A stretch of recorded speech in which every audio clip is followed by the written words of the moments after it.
नमस्कार, आप देख रहे हैं किसान उत्थान कार्यक्रम और मैं हूं आपके साथ पुनीता से।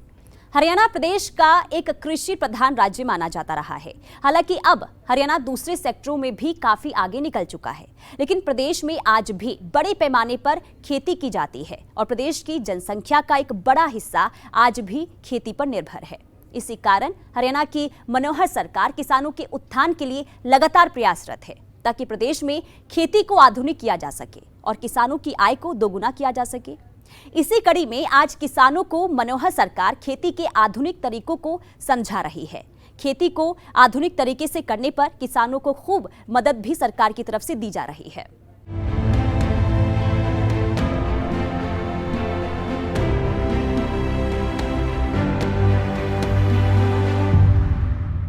बेहतर उपज आज हर देश की जरूरत है। इसके लिए बेहद जरूरी है कि कृषि क्षेत्र में भी तकनीक का भरपूर उपयोग हो। किसान जो साल दर साल, पीढ़ी दर पीढ़ी चले आ रही खेती के तरीकों को छोड़कर आधुनिक खेती करे, जिससे किसानों की दशा और खेती की दिशा दोनों ही बदल जाएगी।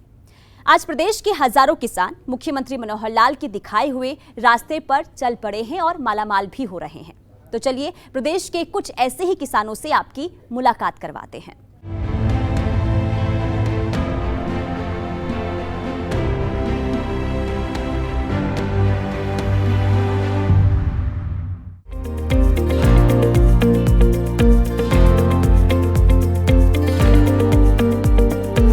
बेहतर उपज आज हर देश की जरूरत है। इसके लिए बेहद जरूरी है कि कृषि क्षेत्र में भी तकनीक का भरपूर उपयोग हो। किसान जो साल दर साल, पीढ़ी दर पीढ़ी चले आ रही खेती के तरीकों को छोड़कर आधुनिक खेती करे, जिससे किसानों की दशा और खेती की दिशा दोनों बदल जाएगी। आज प्रदेश के हजारों किसान मुख्यमंत्री मनोहर लाल के दिखाए हुए रास्ते पर चल पड़े हैं और मालामाल हो रहे हैं। तो चलिए प्रदेश के कुछ ऐसे ही किसानों से आपकी मुलाकात कराते हैं। राज्य की मनोहर सरकार किसानों को आधुनिक बनाने के लिए नित नई पहल शुरू कर रही है, ताकि प्रदेश का किसान खेती के क्षेत्र में अपने आप को पिछड़ा न समझे। मुख्यमंत्री मनोहर लाल का तो हमेशा से यही मानना रहा है कि देश हो या प्रदेश, दोनों की तरक्की में अन्नदाता का उत्थान सर्वोपरि है। इसी कारण दिन रात बिना रुके थके मुख्यमंत्री मनोहर लाल लगातार किसानों के लिए दिन रात काम कर रहे हैं और प्रदेश के किसानों को समृद्ध बना रहे हैं। मनोहर सरकार के प्रयासों के कारण खेती किसानी भी धीरे धीरे हाईटेक होने लगी है।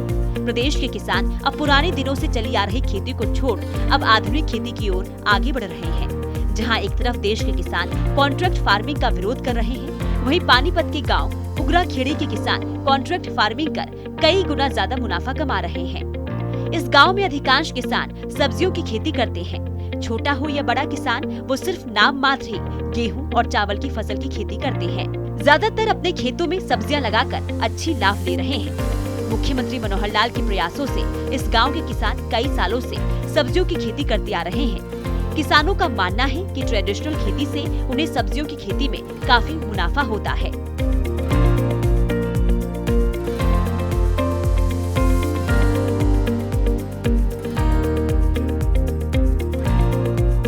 साल हो गए सब्जी करते ने, और जिसमें 15 से 16 प्रकार की सब्जी उगाता हूँ। कोई भी सब्जी ऐसी नहीं है जो नहीं उगाते हों हम, क्योंकि जैसे मदर डेयरी से शुरू से जुड़े हुए हैं सफल से हम, उससे काफ़ी कुछ सीखा हमने। वो कंटिन्यू हमारे यहाँ से कई कई गाड़ी भरते थे, 2-2 गाड़ी तो मैं अकेला भरू था। उसमें बड़ा फायदा है। उसके साथ जुड़े पाछा काफ़ी तरक्की हुई सब्जी की हमारे यहाँ। पानीपत में सबसे पहला सेंटर मदर डेयरी का हमारे गांव में खुला था। उससे इतनी तरक्की हुई क्योंकि मंडी से ज़्यादा रेट मिले हमने।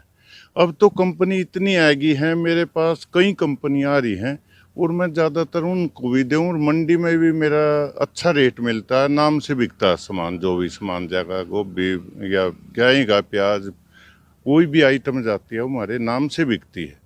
जंदे उठा लेते हैं, कोई रेट नहीं लगाता, उसमें अच्छे पैसे मिल रहे हैं हमें।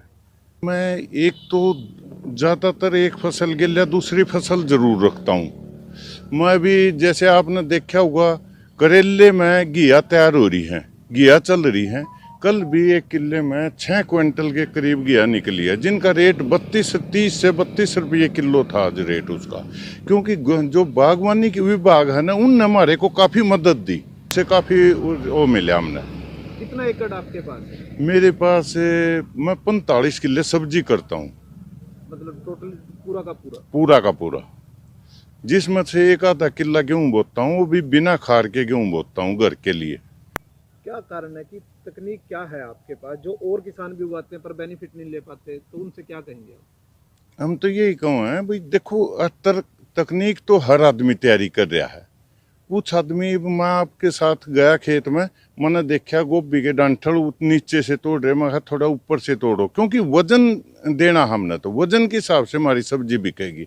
अगर जो हम देख रेख नहीं करेंगे तो कोई फायदा नहीं खेती करने का। एक एफपीओ बनाई है उसमें 75 आदमी हमने जोड़े हैं। इससे क्या सारे की सब्जी आ करेगी यहाँ, और यहाँ और नई कंपनी आऊंगी, उनसे हम टाई अप करेंगे ताकि यहाँ से सब्जी उनकी सारे किसानों की यहाँ से सब्जी ले जा सके।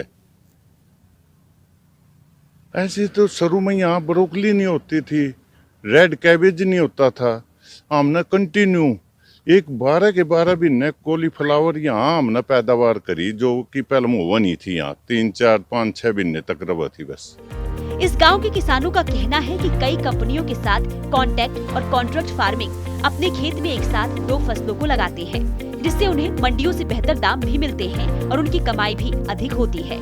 ट्रेडिशनल खेती जब से उन्होंने करनी छोड़ी है, उनकी आर्थिक हालत में काफी सुधार हुआ है। मुख्यमंत्री मनोहर लाल का हमेशा से यही लक्ष्य रहा है, किसानों की आय को बढ़ाकर किसानों को समृद्ध बनाया जाए। इसमें मुख्यमंत्री मनोहर लाल को साथ सिर्फ किसानों का चाहिए। पानीपत के ये किसान आज मुख्यमंत्री मनोहर लाल के दिखाए हुए रास्ते पर चल पड़े हैं, जिससे इनकी आर्थिक हालात में काफी सुधार होने लगा है। भाई साहब देखो, सब्जी की जो खेती है ना, इसमें किसान को ज़्यादा बेनिफिट मिल जाता है, क्योंकि एक तो हमारी मंडी नज़दीक है, और अब जब से मंडी उधर दूसरी साइड गई है, यहाँ भी थोड़ा फ़र्क पड़ गया है। यहाँ भी लोग ईंख की खेती और जीरी करने लग गए। और इसके साथ ये है कि जो हम सब्जी करते हैं, वो सब्जी हमारा गांव का किसान मेहनती किसान है शुरू से ही, और ये कम से कम ये लगा लो 30-35 साल से हम सब्जी की खेती कर रहे हैं यहाँ। इसमें बेनिफिट ज़्यादा उठ जाता है, क्योंकि दिल्ली भी नज़दीक है, तो यहाँ का जो अपना आड़ती है वो दूर तक मार करता है, और फिर आड़ती से पैसे मिल जाते हैं। और जैसे जीरी और गेहूँ की खेती है, इसमें सरकार रेट नहीं दे पाती। कितने आपने देखा कि कितने आंदोलन हो लिए, वहीं 50 रुपये 100 रुपये एक साल में रेट बढ़ता है। लेकिन इसके साथ डीएपी खाद कितना महंगा हो गया, यूरिया कितना, दवाइयाँ कितनी महंगी हो गई हैं। इसलिए हमारा किसान यहाँ सब्जी करने पे ज़्यादा विश्वास रखता है। कॉन्ट्रैक्ट फार्मिंग भी यहाँ के आपके गांव के किसान हैं जो ये कॉन्ट्रैक्ट फार्मिंग की उस पर साथ में जुड़े हैं। वो बहुत अच्छा है, क्योंकि कंपनियाँ, सबसे बड़ी बात यह है कंपनियाँ के यहाँ उनके एम्प्लॉय जाते हैं, और वो समय पे स्प्रे करना, पानी करना, ये चीज़ किसान को बताते हैं, जिससे किसान को ज़्यादा बेनिफिट आ जाता है। पहले के किसान में उसमें क्या किसान है, आज जो किसान है पढ़ा लिखा हो गया, उसको सबसे आजकल यूट्यूब पे भी जानकारी मार लेता है, वो दूसरे देश की भी देख लेता है। यहाँ जो अच्छे किसान हैं उनसे संपर्क करने में भी तेज़ हो गया, तो इसीलिए कुछ किसानों को ज़्यादा बेनिफिट हमारे को मिल जाता है। हाँ, आर्थिक दृष्टि से काफ़ी हमारे यहाँ, जैसे पहले अपना तिहाड़े पे आप समझते होगे, चौथाई पे तिहाड़े पे जो किसान खेती करते थे, आज वो ऐसे हो गए कि वो ठेके पे ज़मीन लेके बड़े किसान की वो खुद खेती करने लगे, जिससे उनको अच्छा बेनिफिट हो गया और उनके बच्चे अच्छी स्कूल में शिक्षा प्राप्त करने लगे। जैसे जैसे समय बदल रहा है, वैसे वैसे किसानों का रुझान भी आधुनिक खेती की ओर बढ़ता जा रहा है।